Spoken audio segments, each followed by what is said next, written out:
Hello, everybody. Welcome back to Progress America Unfiltered. My name is Rhett Martino. I'm joined today with Michael Phelan, Tyler Brockington, and Linda Benish to talk about the hot topics that are rocking our nation right now.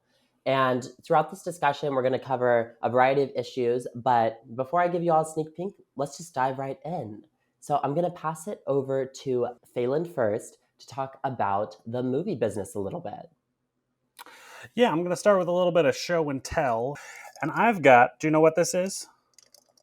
I think that's Shaggy. That is Shaggy from the Scooby-Doo franchise, which my children got in a Happy Meal last week. Why is this interesting? Because there is no Scooby-Doo movie coming out this year. And so this sent me on a deep dive. I looked on the back of his head. You probably can't see that, but it says 2021, which dates this to Scoob, an animated Scooby-Doo adaptation. And so I was like, wait, I know there's a new HBO Max show called Velma that's for adults that's wrapped around this Scooby-Doo franchise. And I ended up going on a deep dive and discovered that there is a whole sequel to Scoob, which is just not coming out. It's called Scoob: A Holiday Haunt. Warner Brothers, the company that owns the Scooby-Doo IP and HBO Max and all of these different companies, spent $40 million on Scoob: A Holiday Haunt.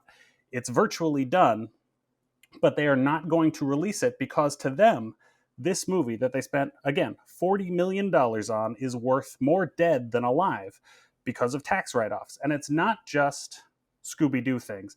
Warner Brothers has been going on a slew of cancellations here. They spent $90 million on a Batgirl movie that's just not going to come out. It's nearly done. It's not entirely done. But, the artists, the actors, the craftspeople spent like a year of their lives trying to put these things out. They're not going to be able to list them on a resume. They're not going to be able to put them on their reels. And so, right now, in the eyes of our tax code, these movies are worth more dead than alive. And that, I think, is a problem with our tax code and something that we should try to fix. Warner Brothers has spent the last 20 years chasing this strategy of just IP and intellectual property, things that have built-in audiences, things like Batgirl and Scooby-Doo, because they're supposed to be surefire things that at least give them a floor financially. But instead, now they're done. I don't care particularly about a Scoob sequel. In my eyes, we have enough Bat movies, but I'm not the problem here. Like the Batman, the Robert Pattinson movie last year made $750 million. The Joaquin Phoenix Joker movie got 9 Oscar nominations and grossed $1 billion. The idea that there's not a market for these things and that the tax code is rewarding not taking a risk of releasing them is insane to the bean counters in the world. And so I think we should change it. Absolutely. And I think putting the tax code's implications into the context of Scooby-Doo, hopefully we'll get more people invested in the importance of these tax codes. Like, to be completely honest with you all, and there's no way you all would have known this, but like there has not been a Scooby-Doo movie that has come out since I was born that I have not watched with my entire family. Like, it is absolutely a family tradition. Love Scooby-Doo so much. All of the sequels, all of the cartoons, everything. Yeah. I just Monsters learned about Unleashed. HBO. Exactly. I think this is just like another example of capitalism really popping off. Like, first of all, you're going to give us a ton of remakes and sequels that we did not ask for. Like, agreed. I think I'm a little tired of 1800 Batmans and Jokers and whoever's. But like Michael touched on, a lot of people work hard on movies. Movies have hundreds and hundreds upon hundreds, depending on the movie. Like, if you're thinking of something like an Avatar with a bunch of CGI and stuff, could have so many employees and people who are working on them that their work just never gets to see the light of day because the producers and the production company decides to pocket that money instead. Like, that seems really unfair. Yeah, it sucks. And it's just like one more way that the tax code is working on spreadsheets and not on like building the country that we actually want to have, where risks are rewarded, where you can go to the movies and see something good. So I mean, this is, I think, like it goes into this is about movies, but it's also like everywhere else in our society. There's this whole new meme going around of neologism called enshittification that Linda, you wanted to talk about, right? Yeah, I do. So this really, it goes into the idea that when things are designed just to generate profit for shareholders and CEOs, it ultimately ends up worse for everybody else. So enshittification, it's a term coined by Cory Doctorow, who has a new piece about it in Wired, and it explains a lot about what's been happening on social media sites and other tech companies. So Facebook, Twitter, Amazon, Google, and then most recently TikTok. And the way that enshittification works is that when a platform works, it needs to attract people. So it makes itself valuable to users, like the early days of Facebook, when it was actually a really good way to keep up with your friends, when they showed people things that they wanted to see. But the problem is then once the users are there, they're kind of trapped, right? When all of your friends are somewhere, it's very hard to leave. And the platforms know this. And so then they focus on making themselves valuable for businesses instead. So Facebook started prioritizing publishers, ads, right, making people pay. Amazon starts saying, all right, everyone, people are going to be going to our website to buy things. And so you have to be on our website if you want to sell your product. And so everybody ends up over there. And then once they've locked in both the users and the businesses, they just make it terrible for everyone. Think of how with Facebook, they used to really boost news articles. Now they're telling the publishers, actually, we're not going to allow links to be very prominent in our algorithm. You're going to have to spend money if you want anyone to see your articles. About how Amazon is forcing sellers to pony up increasing amounts of money to have their links high up in the thing when you look for money. And so it's really a case where these platforms are no longer good for users, they're no longer good for businesses, but everybody is just stuck there. And so the question that I have for all of you is that, like, as people who are we're activists, advocates, right? And we do need these platforms to get our message out, but at the same time, we recognize that they're broken and they're designed to generate profits, and they don't work anymore for users or for anyone. And so, how can we find a way to use these platforms without being used by them and just get around the fact that when something is free, right, and it's run by a for-profit company, that means that we're the product. So what do we do about that? Linda, That's I think such a you good bring up a question. really great point. And what we're really seeing is just how powerful Instagram, Facebook, Twitter, all of these tech companies and these applications are becoming. And they really play such a large role in the conversations that are occurring between everybody. And we think about just kind of in the context of a global pandemic where everybody was isolated in their homes. And these social media applications were such a way for people to stay connected. And we're really kind of a singular utilization of communication for people during this ongoing pandemic. And so just to see it, these companies shaping the conversation in such a way. And you know what? These applications, the people that run them, we're not elected to anything. They just have an immense amount of power through these applications, and they can just choose what we do not see, what we do talk about, what we don't talk about. And like, how do we hold them accountable? Yeah, there's increasing discussion about the fact that if these are going to be so essential to our lives, that makes them utilities, the same way that water, electricity, right, the phone is, and those are tightly regulated. And so it's about time that these tech companies are as well.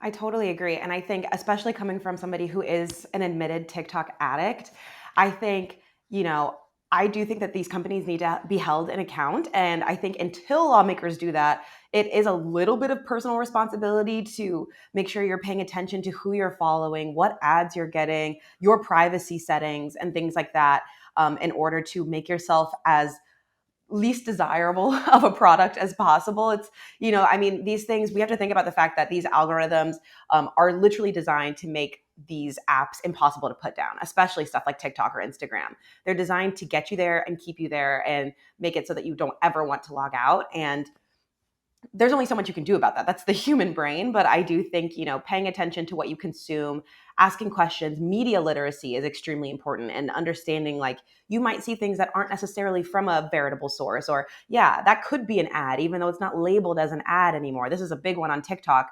of people doing advertisements and things like that without necessarily labeling the fact that they're being paid to say these things. So a little bit of media literacy, I think, will go a long way, while policymakers and lawmakers think of tactile ways to hold these companies to account, in my opinion. And I think on the topic of accountability, I'm going to pass it over to Tyler to talk about police officers and what we've seen recently in the news. And Tyler, I know you've been preparing this topic for us, and I really would love it if you could dive into it for us now.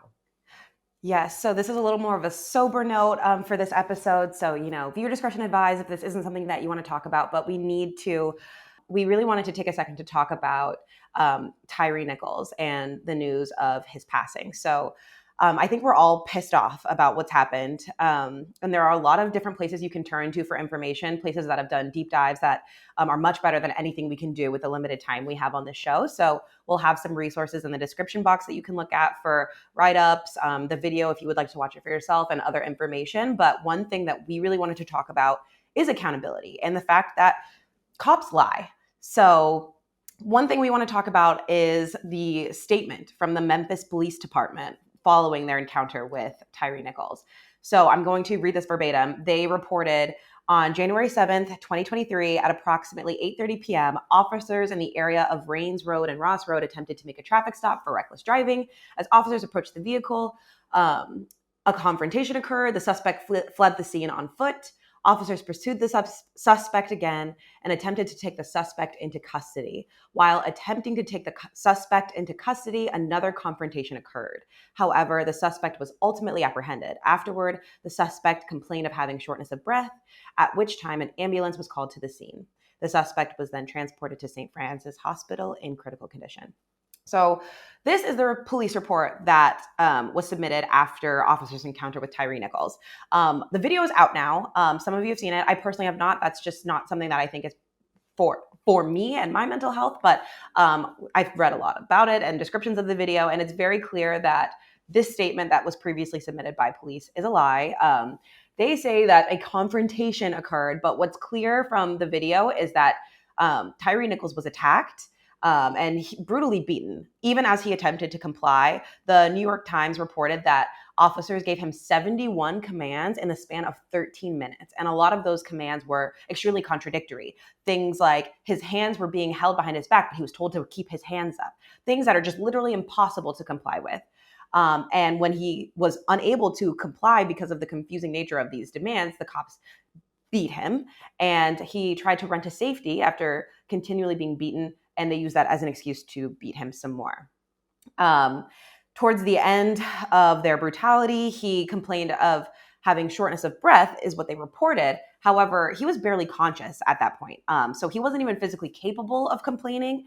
And if he was, I think his complaints would have been a lot more extensive than just shortness of breath, as we later found out when he went to the hospital. And unfortunately, he, as we know, passed of his injuries 3 days later. It's really important to talk about this. I would love to just get a quick temperature gauge from either of you on the situation, specifically the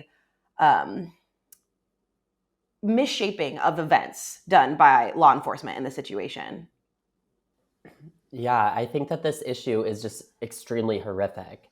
And, it's like the police department's just wanting to spin this subject in a way that makes them seem favorable is so completely disheartening. But it's also disheartening in the context of that we know this is absolutely not an isolated issue. This is not the only time that we see police departments spinning something in order to kind of portray a positive light onto their departments in the public eye and to get ahead of these stories before they come out to the public. And we all know exactly what they were thinking when they released a statement such as this before the body cam footage and the video footage was released. They wanted to try to get ahead of the story. They wanted to kind of put their idea of what happened, their story of what happened, which of course we know is not factual, out there to kind of mitigate some of the very much earned bad coverage that they would be receiving, and they earned for how horrifically they acted throughout this process. So really we see this kind of spinning of information in a way that further sows distrust with the public. And it's so incredibly horrific. And yeah, I'd love to pass it to Linda. Linda, do you have anything you'd like to add to this conversation? Yeah, just that this is clearly it's a cultural problem that exists in policing right now, and we're never going to have justice until the culture changes. That really we need a complete transformation so that they really see everyone as fellow human beings. And I think it's the climate of fear that's really creating the violence here. Absolutely. And like you were saying, Linda, this is a systemic issue. Police deception is legal in every state in this country. Police can lie to you, they can confuse you, they can allude to things in order to get you to confess or give them what they want. And so I think it really comes down to calling on our elected leaders to take action and take away these tactics of abuse and mistreatment that the police have long relied on, because we know that they're not effective and we know that they disproportionately harm and target Black and Brown Americans. So I completely agree with you both. Absolutely, Tyler. And I think something that you highlighted through your opening on this subject is we will be linking resources in the description of this episode. So the various news stories that are out, as well as just various opportunities to give, perhaps. If we can find them, we'll put them below. This is a really important issue for us all to pay attention to. But of course, in the context that this is not isolated, it is systemic within police departments throughout the country. And yeah, we all just need to keep our eyes and ears open for things like this when they arise and call out police departments when they continue to act in this role of spinning the facts in a way that makes them look beneficial to cover up the horrific nature of their ongoing acts. Absolutely. Yeah. To wrap up with a quote from the Boston Review, which we can link below, we need to reckon with the fact that police lies aren't just individual misconduct, but they're matter of political speech. So while it's good that 5 officers have been fired and charged with second-degree murder, and they're going to have some sense of accountability, we need larger accountability for these institutions as a whole in a political sense. So hopefully we'll see that. Obviously, at Progress America Unfiltered, we'll keep any updates as this continues to unfold. Tyree Nichols' funeral will be tomorrow. So like Rhett was saying, if you're looking for things to do, check the description box below and we'll feature a GoFundMe that benefits his family directly. Yes, thank you so much, Tyler. And with that, I think we will wrap up this episode. Thank you to Tyler, Linda, and Michael. Michael had to run. But this was really I would say this was a comprehensive issue in which we covered really important topics that are current events and the American people should care about. Thank you all for watching. Thank you all for joining us here today. And I hope you all have a great day. Thanks so much. Bye-bye.